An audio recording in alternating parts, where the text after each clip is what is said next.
time addicted to drugs that you've now cleaned up totally. Right. I want you to tell our viewers what on earth we can do about this opioid epidemic.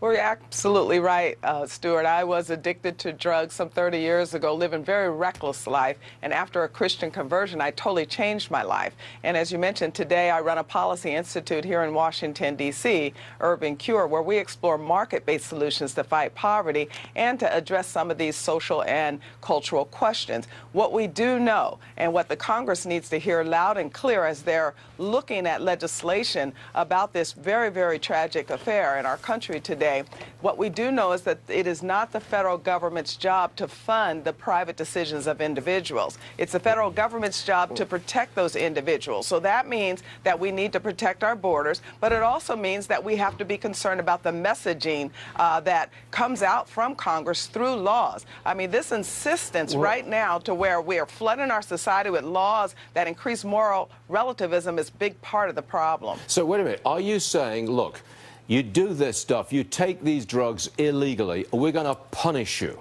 Is that what you're saying? We're going to crack down on you, we're going to stop them coming into the country. If we find you using them, you may go to jail, we will punish you severely. Is that your approach?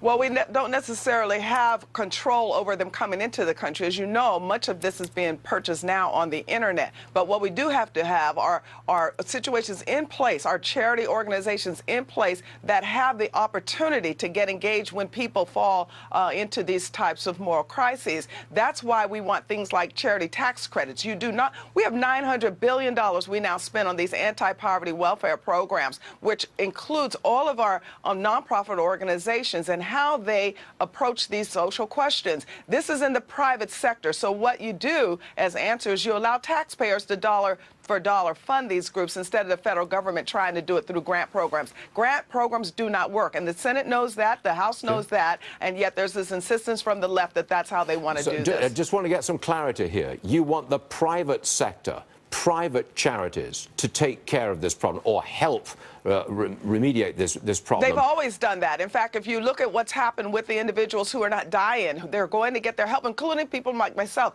You have to get off of drugs through a private sphere because this is individual. These are private individual decisions that are being made. What the Congress is trying to do here in Washington, D.C. is come up with some federal solution. That doesn't work because people make choices in their lives, and so they need the charity, nonprofit world to be able to help in these questions that are a lot deeper than, let me put it this way. It's the role of government. You don't have a government answer to every decision people make. But should we continue the war on drugs and make it harder for those that are pushing these drugs? Absolutely. Okay. Star Parker, we hear you. And thanks very much for your contribution today. Much obliged. You're welcome. Thank you.